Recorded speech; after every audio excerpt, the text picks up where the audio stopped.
Frontline workers keep our world moving. They work in high-stakes, fast-changing environments where technology can empower them or hold them back. And when adoption fails, the impact ripples outward, slowing teams, frustrating customers, and undermining the success of the entire organization. This is Frontline Innovators, and I'm your host, Justin Lake. In each episode, I speak with leaders who are rethinking how technology is introduced, embraced, and sustained on the front line. Leaders putting people at the heart of digital transformation. Frontline Innovators is brought to you by Skillful. We help organizations achieve lasting technology adoption for frontline teams so they can work smarter, safer, and with confidence in the tools they use every day.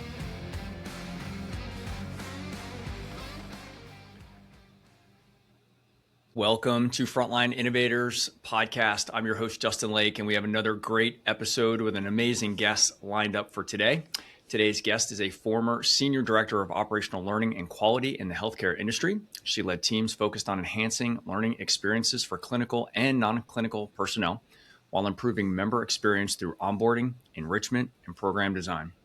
With over 30 years of experience across operations, support, data analytics, and customer experience, she brings a practical, frontline perspective on driving quality, performance, and meaningful change. Please welcome back to Frontline Innovators, Maria Feay. Hello, Maria. Hello. Excited to be back. I'm really glad to have you back here. We had a great conversation, and it goes back a couple of years, which made me just reflect on how long we've been at this now with Frontline Innovators. In some ways, it feels like we've moved the needle. In other ways, it feels like we still have a long way to go with accomplishing the mission of what we set out to do here. We have changed the question that we kick off the show with to reflect not the change. We still are deeply empathetic about the needs of the frontline team members, but we've kind of changed how we frame this question to think about the other business stakeholders who really need to understand the impact of not paying enough attention to the frontline teams. And so my question for you is, what do you think is the biggest operational consequence of poor frontline technology adoption? So really, what are the business implications across the board when we don't pay enough attention to frontline adoption? I think it's interesting because one, I always have a saying about, let's take a technology, rollout or something. And I always talk about push the button versus like all the stuff around it, like the process stuff and like who's supposed to do it. And, what happens the next day. I'm the one in the room saying like what happens day, blah, blah, blah, So I think a consequence that I think gets missed a lot of times is as these particular things go on, whatever the projects are, there's an alignment that has to occur. So when it's not done in the right way and we don't involve sort of the front line and we bring them along and get everybody sort of rolling to a point, there's a bigger and bigger gap that occurs. So I always talk about, there's the mission, the vision, and here's our initiatives. And then you have an execution area. And we tend to sometimes do that well and sometimes mess that up, right?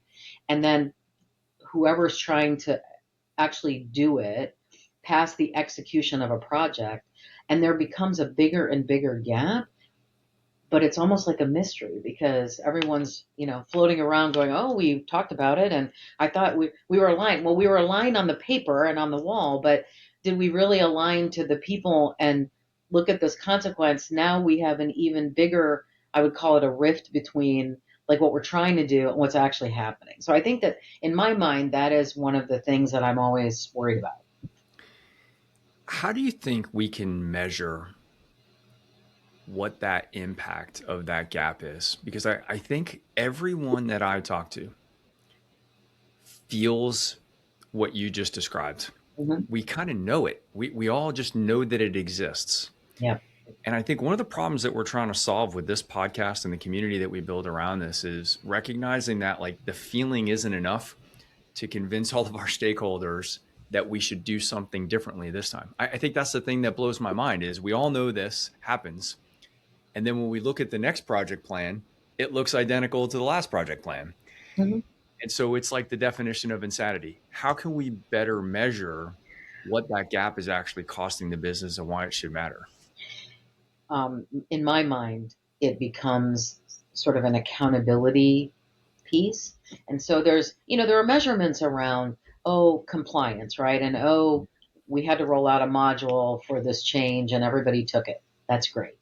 But where is the accountability to, if it's my team, I actually am like, I guess I live sort of by a trust but verify, which is why quality ends up in my wheelhouse most of the time.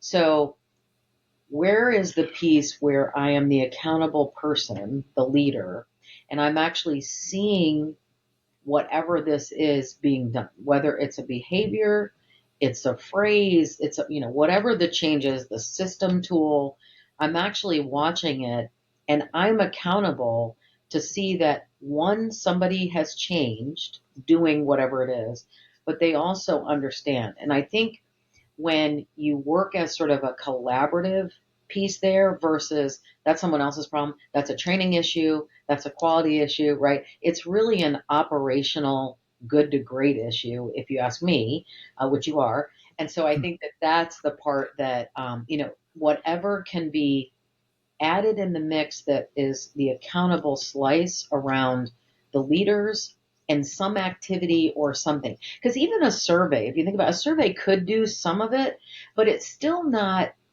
me looking as the leader and saying, oh, they're actually using this the way they're supposed to, or there's still an issue and I need more help in order for them to do it, and I think that is a part that could be really helpful. You're reminding me of a slide I used in a talk that I did a couple years back, where I just had images of all the different roles that work in and around projects, and it was kind of this like finger pointing, and the question was who should own adoption. And it feels to me like if everyone owns it, then no one owns it. 100%. Because it's easy to just kind of point the fingers at other people and just assume that this is IT's job or something else. Everybody's basically deflecting and letting it roll off their back as if it's not really their problem.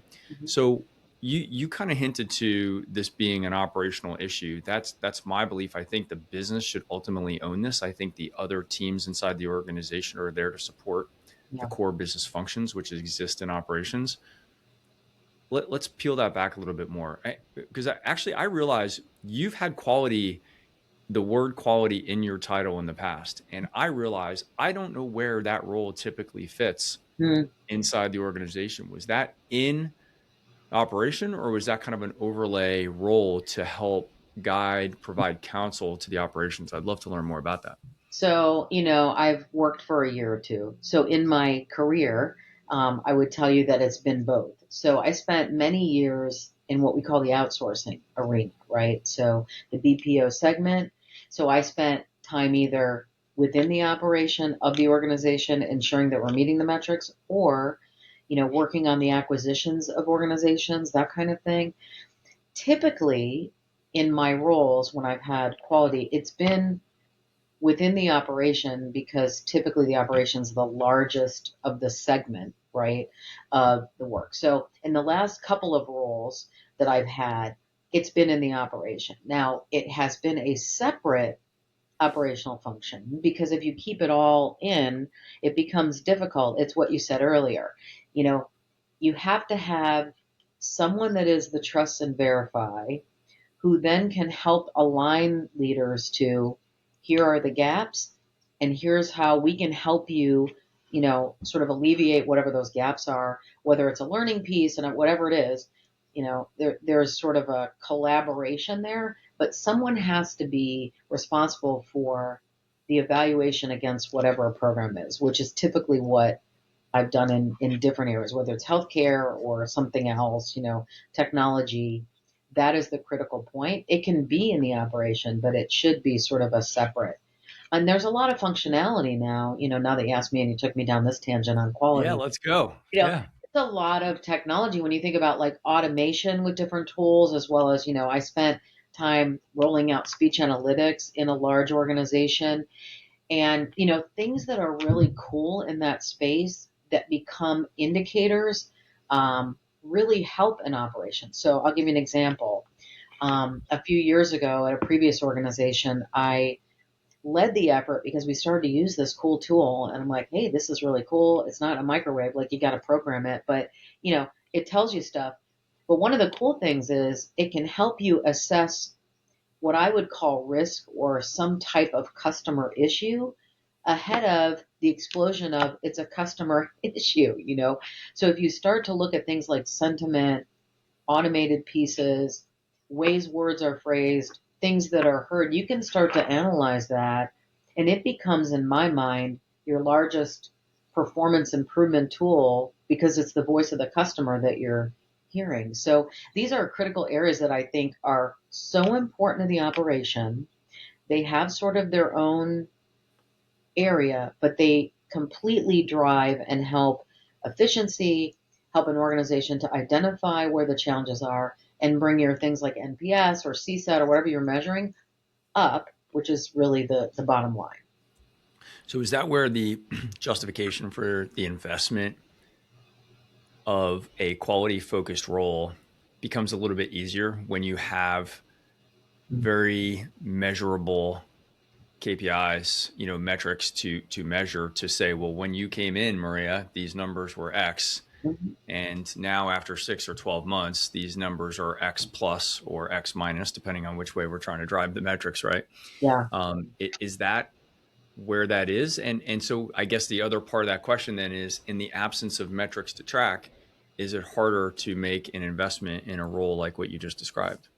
I think sometimes it depends on the organization, but I think when I think about sort of my career, I think early on, a lot of what I learned was in the outsourcing environment. So in the company that I was in order to have certain accounts, you had to be certified in a standard, which is what I certified in.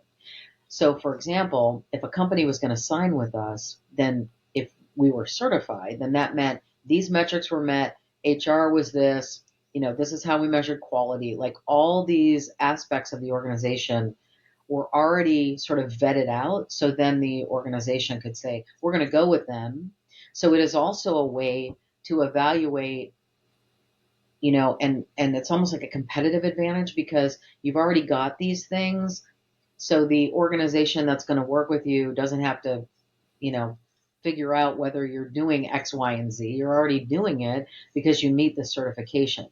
So I think that those areas also are critical, but it is a way to identify if you really want to view and hear the voice of the customer internally and be able to do things like get to the risk ahead of time. It would definitely give you the ability to say, this is where the investment should go because someone needs to be whatever your program or, whatever it is, somebody's got to be looking at it outside of I'm a leader, I'm focused on the people. Yes, we're meeting these objectives, but can somebody kind of check and make sure and then work with us to improve it if it needs to be or report on it or whatever the answer is. I mean, there's a bunch of different ways, but to long-wind answer your question, I think it is a critical way in order to build that investment because it's all of your performance improvement is within what the customers are saying. Yeah. You know, Yeah. Do you think that healthcare organizations track this better or worse than other types of organizations? I think that in my experience, I think that they're a little bit behind in this part. And I think it's because, many organizations, you could say healthcare, you could say whatever.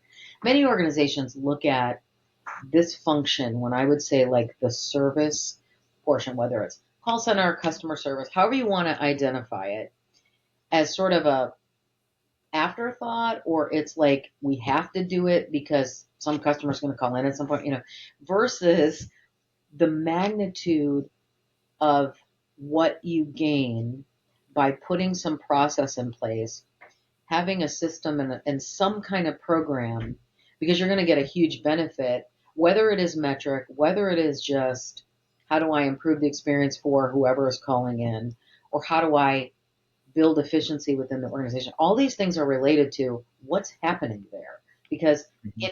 it is, in some cases, it is the entire service that is offered by an organization. In other cases, it is a side part. but it's still a critical part in order to see how the operation is running. So no matter what, it's critical. And I think that in healthcare, I think it's also it's a critical part, but I'm not sure all the metrics are figured because there are other metrics that appear to be, I don't want to say more important, but they seem to be the ones that are focused on, like turnaround times and other things. But you still have the voice of that customer, member, patient, whatever, right there. So it's Yeah. pretty critical.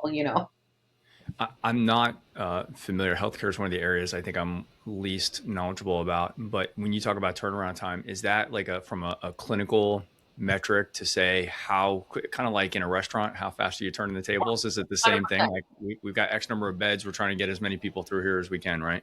100%. So, that, and when you think about it, every um, organization, every whatever it is going to have certain metrics that are key to that. And some are tied to, larger things like state requirement, whatever they are, Right. not a clinician, but I know a lot of them being involved in a lot of the side Sure. of the service piece. But, even years ago, I ran the blood center. So for United Blood Services in Vegas. And so we had certain amount of members that we needed to get in order to donate because Las Vegas was transient and we needed people to be able to donate blood, and it introduced me actually to healthcare. That was really my first experience outside of bits that I did in like the outsourcing, to learn that there's all these different metrics that I had never seen before, and I had been in servicing for many years. So it's just interesting how some are tracked, some are state regulated, some are overall. So there's a lot involved there.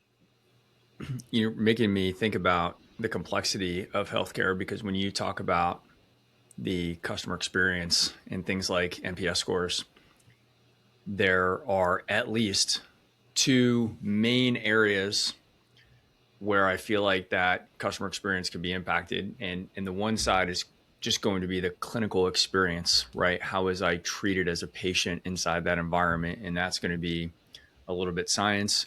It's going to be a little bit emotional, right? Because we're never there because we want to be there, right? So all of those things are in play, and bedside manner of the people that are serving us and all that kind of stuff. That's the definitely one side. The other side is the whole kind of back end, like the billing, the administration side of things, which no offense to anybody in the healthcare business, but for those of us that are not, that's never pleasant, Nope. right? So you could have an amazing experience, the best nurses you've ever met, the best doctors you've ever met, you could recover very quickly. And then you fall into the other side of that equation and, 0% of your bills are correct and your insurance isn't paying anything, right? Right. So that's a fascinating complexity. On the billing side kind of looks like your telecom carrier, right? Like that's kind of the same thing. Hey, how come I got charged for this and I shouldn't have been charged for that kind of stuff, right? But Yeah. the other side is very different. Yeah. I think I don't care how many years you're in healthcare. I think you still get a explanation of benefits and can't figure it out. So, it is, you're right. My husband and I were talking about this the other day. So it is so complicated. And I think what I have learned, not, I would say in the last, I think 16 years of my career really has been probably a little bit more like 18 around the healthcare space.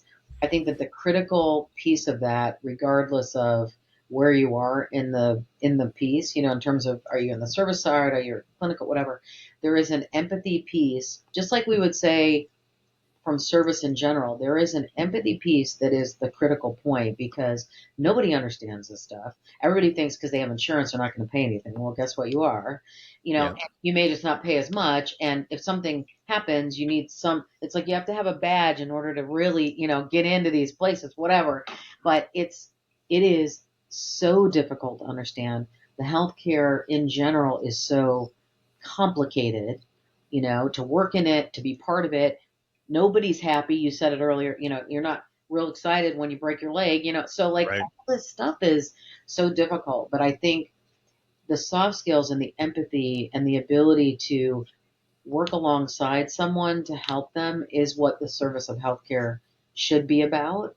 And you'll see more and more of that. I think I see a lot in terms of, empathy and the strength of empathy and how critical it is. And I believe that because even if I'm sure that you have either been in a situation or been with someone, right? That there is a difference. So if they're in the hospital, was the person, did they care about what's happening to me or did they not care? I mean, I've been there too, so we Yep. all have those situations. Yeah. I was actually at the doctor's office yesterday, following up with some things on my annual physical, and I was paying attention. I had to go through a couple of different offices. I Yeah. was meeting with a doctor, a couple of different nurses. I was having a test done, and the amount of technology that was in use, and I wasn't in a hospital. I was just in the medical office. Yeah. But the amount of technology being used as part of the diagnostics for me, but probably the equal or more important part was all of the data entry that was happening in the systems at various points in that process. And what kind of struck me, and I know this is going to sound so obvious, of course it is obvious, but those people that were serving me as a patient primarily were educated based on their medical skills, right? How Yeah. to take my blood and how to do this test that they were doing and all the other stuff that was happening, right? But then they also have all of this other systems Yeah. interaction that they have to be able to perform. And Yeah. I spend certainly more time around field service and route distribution use cases. And we always say the same thing. Like if somebody did a delivery but didn't transact in the system correctly, then it may as well not have been delivered, right? If they service your air conditioner but didn't track it and didn't bill it and didn't track the parts right, then was the work really done, right? If the system Yeah. doesn't know. And I would say the same thing in healthcare, right? Sure. Every conversation. In fact, I would say one of the problems in healthcare is that they're spending more time looking at the screen than they are actually looking at me. They're talking to me, but they're looking at a screen because everything is in that system. But it just really struck me yesterday how much technology is required for them to just get through their day, Hmm. and so much of my experience as a customer or patient in that context is dependent on them doing those things correctly. Yeah, and I don't think people realize it. I mean, if you think about just going in, just like you said, you go in for an appointment, somebody is entering whatever's going on, and there are codes associated. You miss a Yes. code, it's Yeah. just that, okay, now what happened? Or, I mean, I've been in a situation where, I had a regular mammogram, just like a normal whatever, and the wrong code was put in there. And so then it becomes, oh, you have to have all this stuff. And it's like, I don't know what you're talking about. And it turns out it was just the wrong code. Well, that's going to scare me as well. So all those Yes. happen every day to day. That's why accuracy and quality are so critical. I remember early on when I started working for United Blood Services, and we would talk about, just the impact of quality when you think about like blood and, the moving of the blood here and there. And, you know, I used to say, like, when I started in outsourcing, you're never going to be 100%, right? There's always going to be something. But then I learned, like in healthcare, well, that little bit of percent could be like a sponge left. Something like you don't think about stuff like that, and then you're like, oh, gee, that's why it's so critical, and the accuracy and the quality are so critical. Whether it's whatever it is, it's such a magnitude that you don't think about, and that's why a lot of people struggle. So they may, let's think about back to like soft skills and technical. Some people are really good, like myself. I think I can talk to anyone and I have those soft skills from an influence perspective. But if I have to do like type words per minute, like I said, well, I don't know if I'm there, and I may not know all the other stuff. So Yeah. it's difficult to merge those. So from a learning perspective, if I bring that to the forefront and say, hey, I've done this for some years and had the responsibility of making sure people were trained in those technologies, but also empathetic. Sometimes it's difficult to merge those together. Yes. Yeah. And there's pressure. I one of the experiences from yesterday that struck me, and I don't know the name of the software that the nurse was using yesterday, although I would kind of like to call them out if I did know the name. But she was asking about my family history, and I shared some family history with one of my parents, and I gave her the name, and I know how to say the name of this condition. I don't know that I could spell it either. What struck me is she had to go look it up on Google to see how to spell it. Mm, And it was a little bit weird for a moment because I thought to myself, you mean we've got this like massive healthcare thing and she doesn't have some kind of drop down that she can, grab, but she was filling it out in a free text field. And so, of course, because this is my business, I just kind of stewed on this for a few moments. I was Right. like, should she be entering that data in a free text field? Or should she be actually going to a different screen that has a list of drop downs with all of those conditions where those things are already spelled, right? Yeah. One is data, one is text in a free text field that's very hard Yeah. to track, right? If she spells it wrong and then somebody's looking up my family history, like all those things just started coming to mind. And so I think there's probably a little system design thing. There's probably a little bit training and enablement, for her, happening right there. A whole bunch of things that I'm sure most patients aren't paying attention to these things the same way that I am, but it was really interesting to just think about what the downstream implications of that perhaps misspelling or misentry into the system For might mean. Now, I don't think in my particular case, I don't think it's going to be a big deal. It's not going to actually apply to the condition that I was there for yesterday. So I don't think it's actually going to matter. But in other cases, it could absolutely matter. 100%. I mean, think about the technology that's out there. Even when we're doing things like this or talking or doing like a Zoom, whatever it is, you can have it, write the notes. I mean, to me, that's Yes. a huge deal, right? So Yeah. I think even in that perspective, when you think about, could I go into the office and I'm talking, I'm having the conversation. You made a point earlier, and this is a critical one for me always. Is the provider looking at me? I do this Yeah. in the store too. So you said you're really tough on like you're paying attention. I do that in the store. I mean, I've been known to say, really, we're going to check out. No one spoke to me. I'm just going to leave this stuff. I'm leaving because are you serious? I'm spending my money here. You don't want to say hello? Like, Yes. so I think in this perspective, I'd say, you know, if somebody could spend more time doing this and really listening to what I'm saying, because they're going to hear more as they're talking to me, that maybe it relates to something else as I'm trying, they're practicing, they're trying to figure out what's going on, right? And something else could be automating some of the other part. Wouldn't that be awesome? Yeah. No?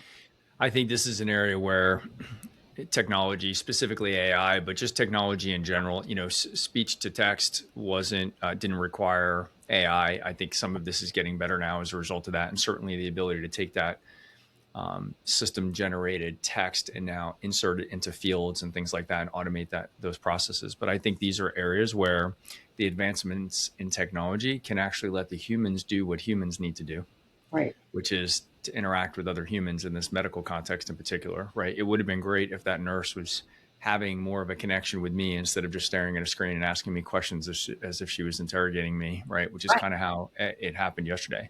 Wasn't a big deal for me. I didn't really care, but I know other people are quite a bit more anxious when they go into healthcare situations and may have been more comforted by having a little bit more direct dialogue. And I think that's such a great use for technology. Um, as long as the humans that are there can get comfortable with it and can feel good about their use of that technology and feel like they're still able to do their job, with confidence as a result. It's funny because, for years I have been the one that would say, when I think from a quality perspective, what if somebody's calling in, if I'm listening to a call or we're paying attention to it, and I would say something like, what's the difference between if they called an automated line or that call right there? Because the differentiator is the human perspective. It's the Mm-hmm. same thing you're saying there. What's the differentiator? Maybe you could have, other than the test part, you could have done all that from, home. So Yes. what was the difference, if that was the interaction? And I'm not, saying it was bad or good, whatever, but, we're starting to see that in my mind, those are critical points that we're missing in many industries, healthcare clearly, but many industries where it becomes, what's the difference? I could have done that from home or I could have done that automated and not spoken to anyone at all, which happened. But then on the other side of it, you're trying to call your home warranty place or whatever, and all you do is go around in a circle because you can't get to somebody. Yeah.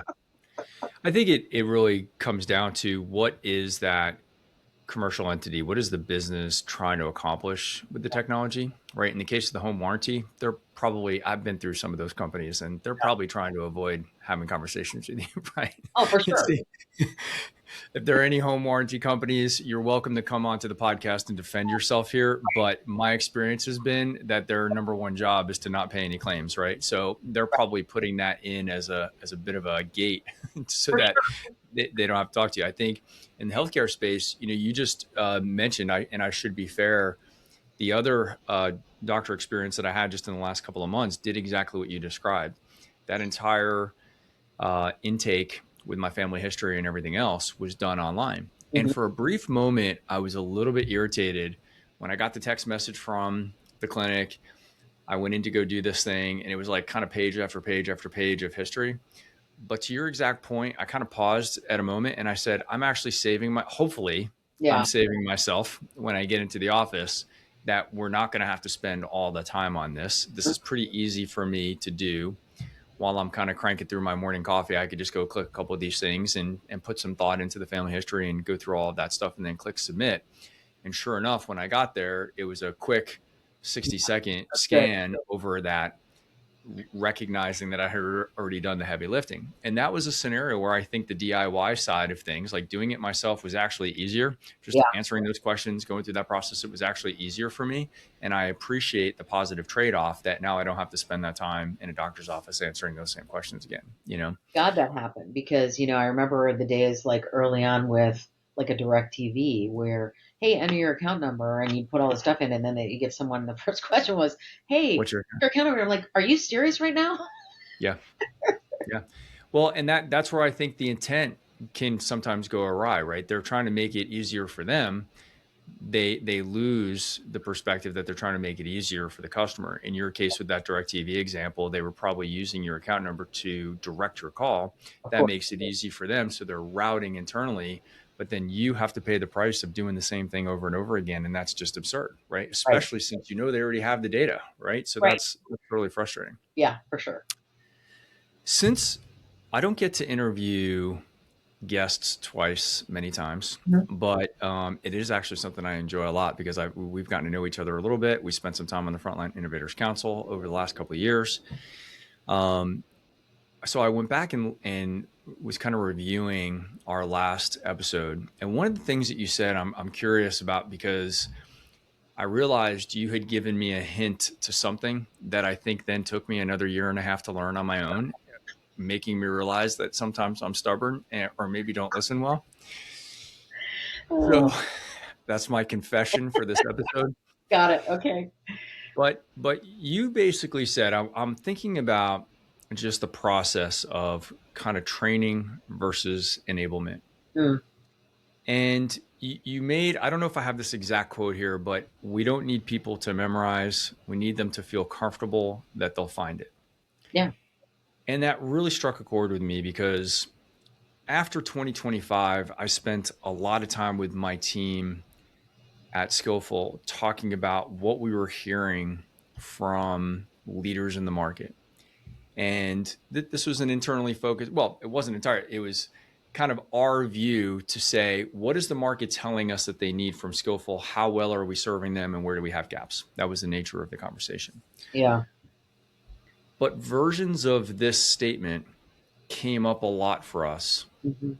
outside of healthcare. We do a lot in field service and route distribution. So service leaders in particular were telling me it's not even possible for us to have them memorize everything Right. because there's too much for them to need to know. Yeah. And so they have shifted, not to say training is not important, Hmm. but that the goals of training should not be for them to have universal knowledge of everything when they get to the field, when they get to the actual performance of their role. They need to know enough to get out and get started, and then need to know where to go to Hmm. get more information. And that's been kind of transformative for us from a product standpoint. Again, this isn't rocket science here, but it really kind of shifted our focus to realizing that there's only, we talk a lot about readiness, and readiness often has meant give them everything that might come up, right? And I think we're having to redefine what readiness means Yeah. with our customers and what it means to us as a product company and a service provider partner with our customers.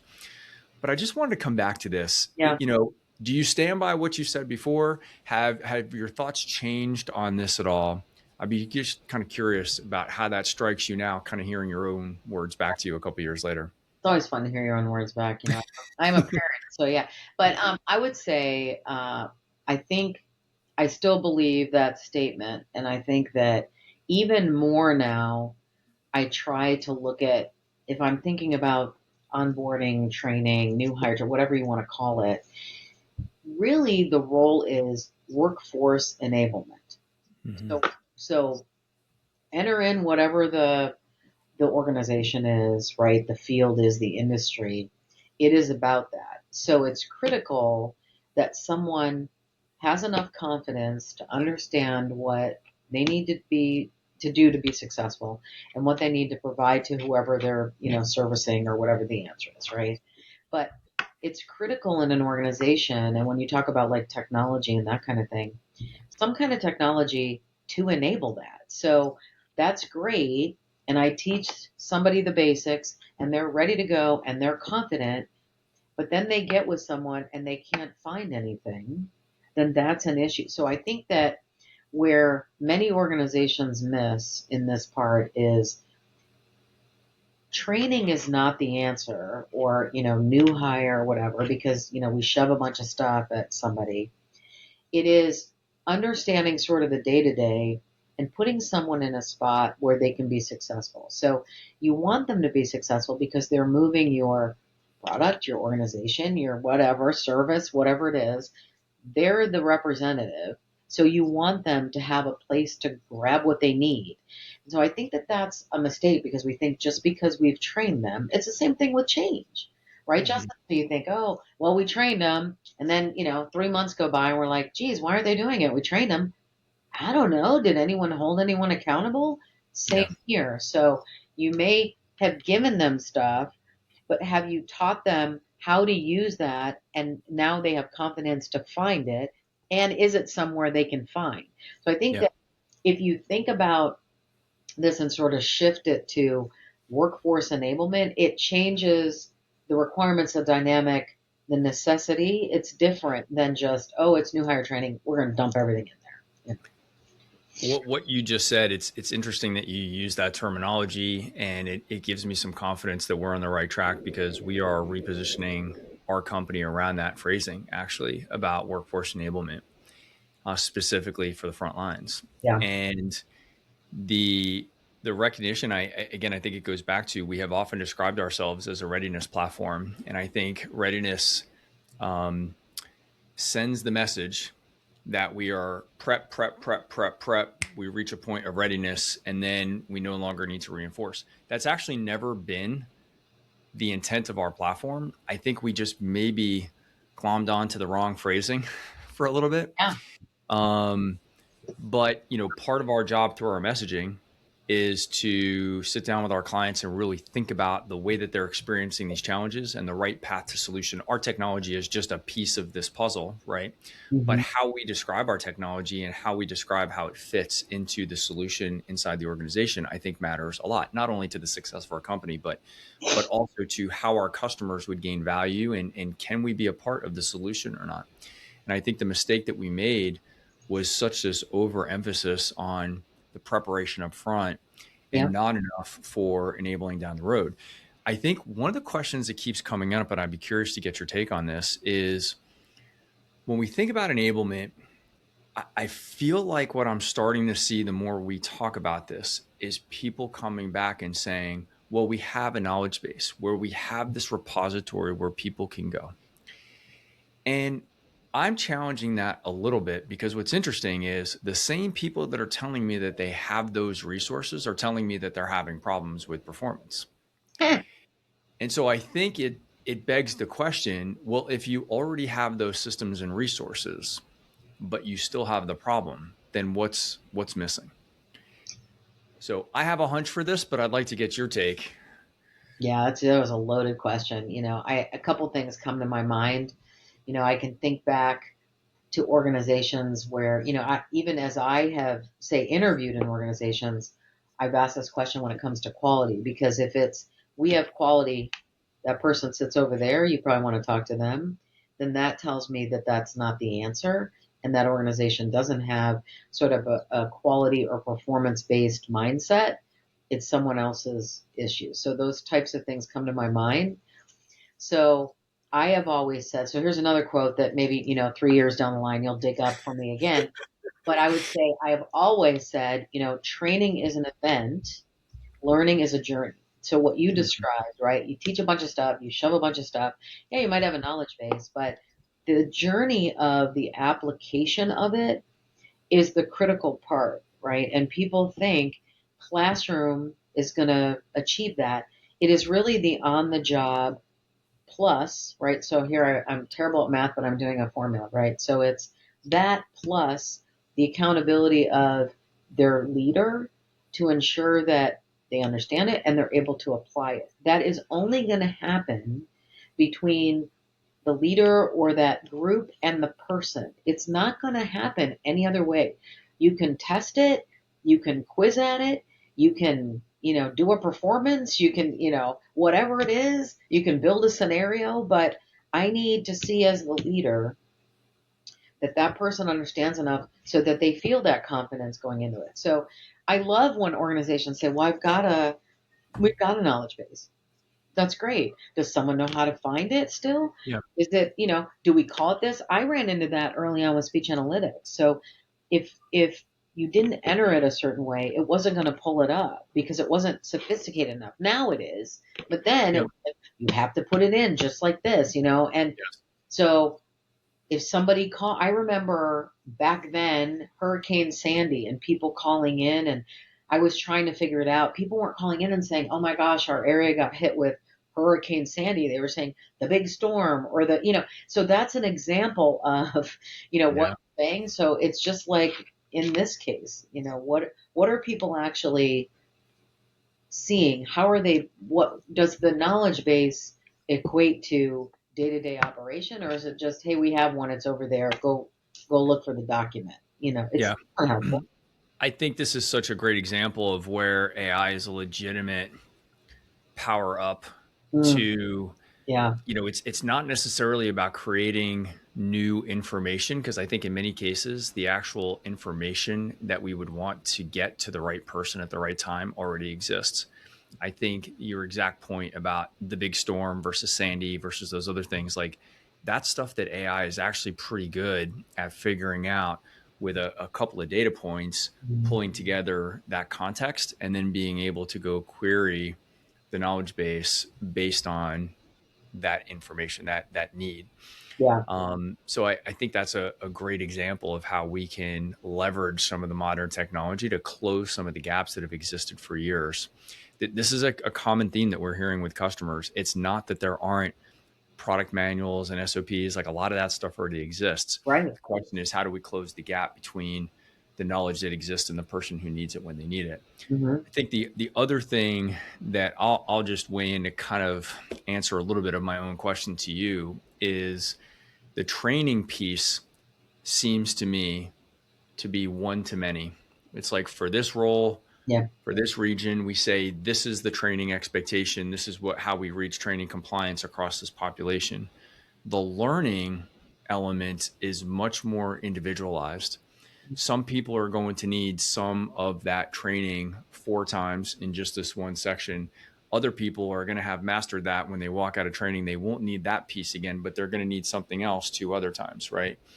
And so we're referring to this as, and this isn't our phrasing, by the way, but dynamic enablement of really thinking about the individual. So training is kind of the one to many.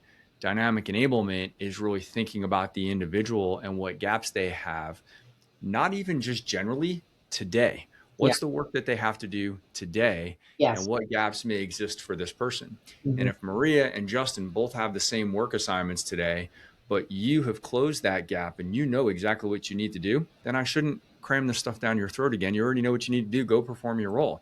I'm a little bit of a slower learner in this particular category, and so I need that refresher. I would welcome having a system or my boss tell me, hey, this would be good to go do that over again, right? So I think it's bringing that personalization down to the individual at that moment of need, which is something that has been talked about in these circles for probably decades now. But I think first, and we now have the technology to actually deliver on that. I think what you're touching on, from a learning perspective is learning styles, right? So Mhm. if I think about, in my career at some point with sort of a new hire perspective, one of the things that we would look at as we saw someone's progression through the activities and all the parts of what we would consider a new hire was ensuring that as we handed someone to their operational role, that they came with, and I will say report card, but it really wasn't that, but it was Right. Right. view sort of a learning style because everybody's different. So I knew this in my college days because if I didn't write stuff, it didn't stay in my brain, but then Yeah. other people could read it and be fine. I'm like, what is that? And so you have to, even when you're thinking about just in time, what do they need day one? It's still a combination. If you're going to do it as a group, it has to be a combination of there's some discussion. I have to write some stuff. We're also going to talk about it. We see in the learning space a higher value of what we would call teach back, or the ability for me to learn something and then come back and tell you. Yeah. That cements it in there, right? So all these things are so critical that I think get missed, especially when it's, hey, we got a load of 60 people coming into this classroom and they're going to be in here for 3 weeks or 4 weeks or whatever it is. That's a difficult task to try to cement it in for each person, where it would be much better to have some general things and then have people on their own and then come back in a workshop activity. Like that kind of thing is so much better because then Yeah. all the learning styles are matched there. Yeah. Well, and to go back to something that we talked about at the top of this conversation, who really should own Mm-hmm. adoption of processes and technology? And this is also why I feel so strongly that this should be owned in the business. The people who are going to be managing the performance of the operation and the people in that operation on a day-to-day basis. Because you said this perfectly before, training is a point in time. It's an event, Yeah. right? And learning is a process. Right. And so the training team, those people, the facilitators that can come down and act in that event, that's Mm-hmm. great. But then they move on to the next site, to the next project, to the next responsibility. And the managers in the operation are left, and their job is to support the care and feeding of their organization, right? And so to treat the training element as if it's a replacement for that ongoing learning is, I think, the mistake of all mistakes that I see happen all the time. They say, well, that team came in, they did their thing, they waved their magic wand, they left, Mm-hmm. and now stuff's not working right. Right, we're Right. not following this process, and Yeah. it's easy for them to point the finger back to the trainers to say, well, I guess the trainers didn't do a good job. But I think that's wrong on all parties. The trainers may have overset expectations about what they could get done. They shouldn't have set an expectation that when they leave the job is done and they're moving on. They should have said that's phase one of a multi-phase ongoing process, Mm-hmm. and if you need us to come back, we can come back, but here's the responsibility that you're going to have at the site or in the region, in the field, right, that you're going to need to own ongoing. And I don't feel like that handoff happens very well or with a lot of discipline.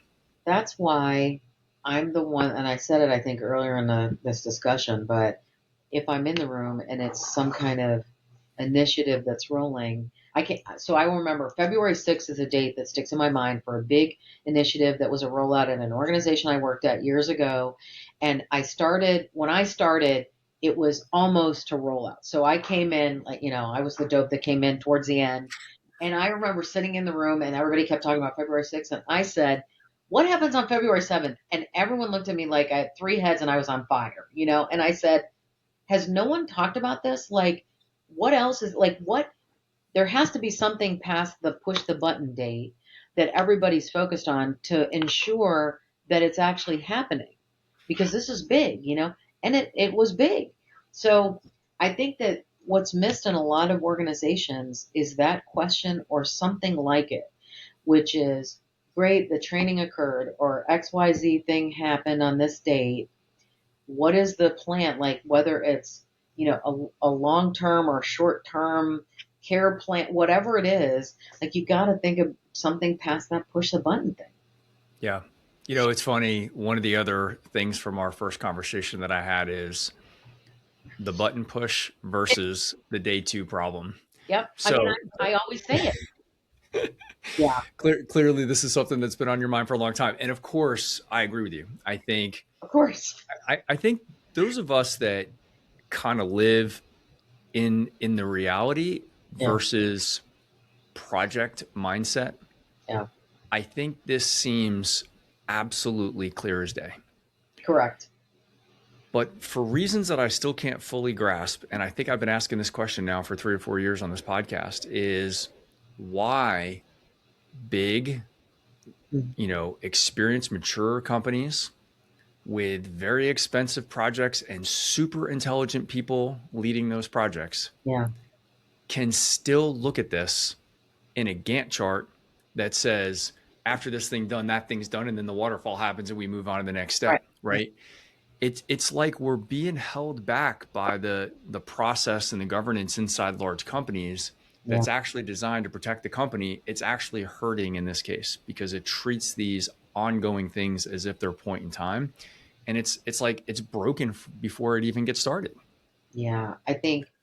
I do think that it's this. We talked about it at the very beginning. It was your first question, right? So it ties us all together, and it's around um, when you think about the gap of accountability and how critical that is. So it makes this big hole, and the alignment goes the opposite of what we want it to because the hole is there. And, Yeah. you know, people have been talking about it for 3 years, and then you bring in people and you're like, isn't this great? And then everybody walks out and you're like, oh, they're all on board. And it's like, no, they're trying to figure out what you just said. And there's just so much gap there that really plans are good, and it's like you said, the Gantt chart and then the waterfall. Like, I'm laughing because I'm seeing it all happen, right? And then we wonder, like, what happened? And it's really the mistake of the accountability. People have to be accountable to the performance of their people. Not someone else is going to do it, but I'm the leader. I'm responsible. So I'm going to make sure that they can do it, and I'm going to get the questions answered for them. You know, Yeah. that's a missing piece.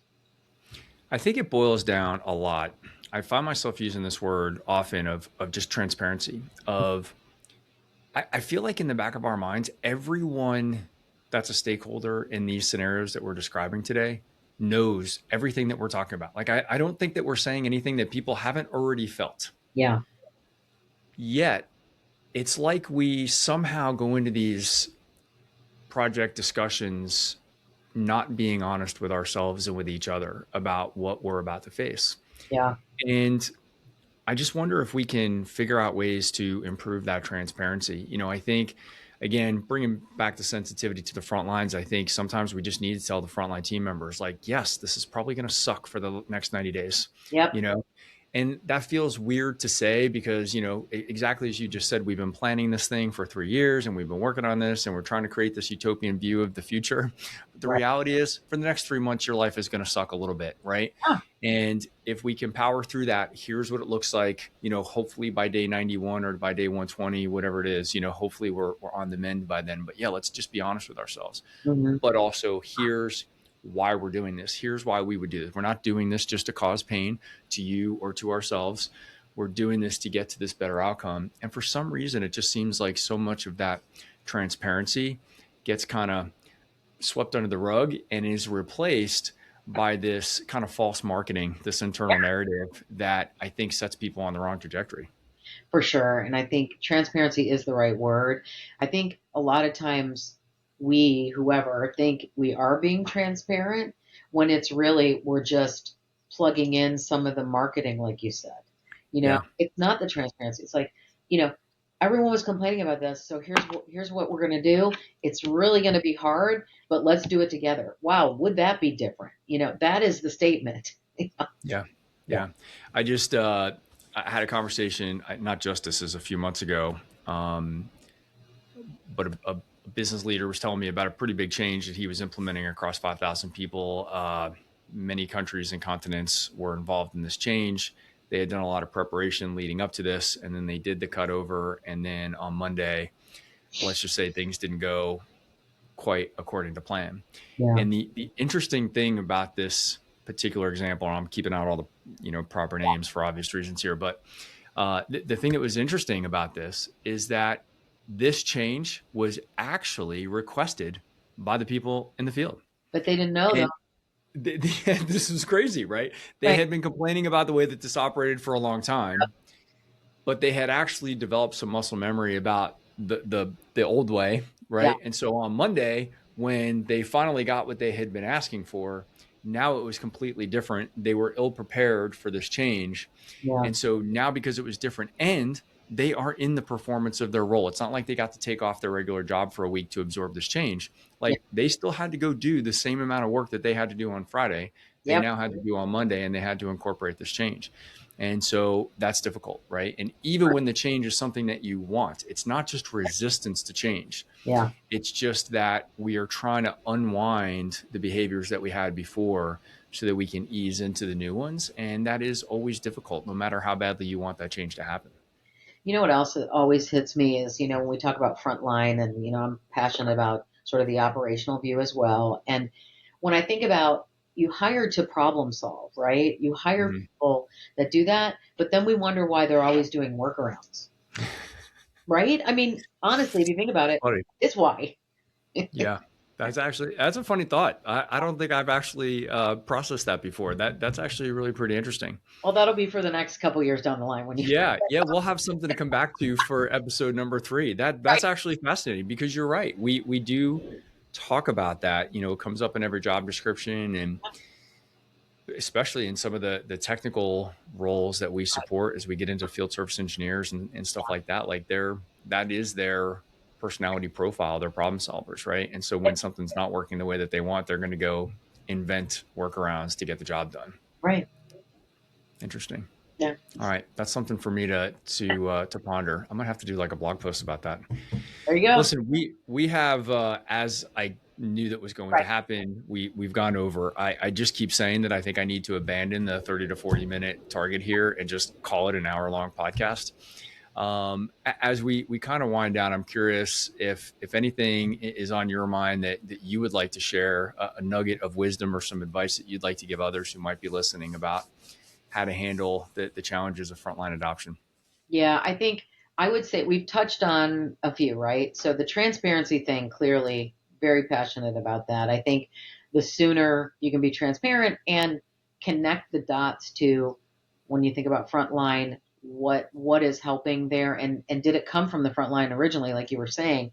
Yeah. Critical part. I also think that, the learning, I live by training is an event, learning is a journey. It's critical to understand that and put the accountability in the right places. I think it gets missed a lot. And so if I was giving advice based on this to someone, I would say, where can you insert some accountability to leaders in order to have some more success, so that you can see what's happening and you can also make a change. So if you're going down a path and it's not working, or the leaders are seeing some challenge, then there's a way to sort of shift and pivot, because otherwise you're just going to go with the plan, because it's like you said, right? There's the plan, there's the waterfall, everything's there. Well, we forgot to ask somebody, or we didn't put in where we're supposed to get the comments, and that. So those are the things I think that are always on my mind, because I just think learning is a support to enable workforce. It is not the answer, and then we just work. There's a big gap there, and I think some of this discussion today are some of the things that I would think would be critical for that. Yeah. I can't think of a better way to wrap up this episode. Maria, thank you so much for taking the time to come back. I think we've left a couple of things for us to come back to, maybe in episode number 3, maybe later in 26 or early 27. So thank you for being a part of the Frontline Innovators community. And really, it was great to see you again. Happy to do it. Thanks so much. Thanks for listening to Frontline Innovators. If you enjoyed today's conversation, be sure to subscribe so you don't miss future episodes. And remember, when we put people at the center of digital transformation, frontline workers thrive and organizations succeed. This podcast is brought to you by Skillful, helping frontline teams adopt the technology they need to work smarter, safer, and with confidence.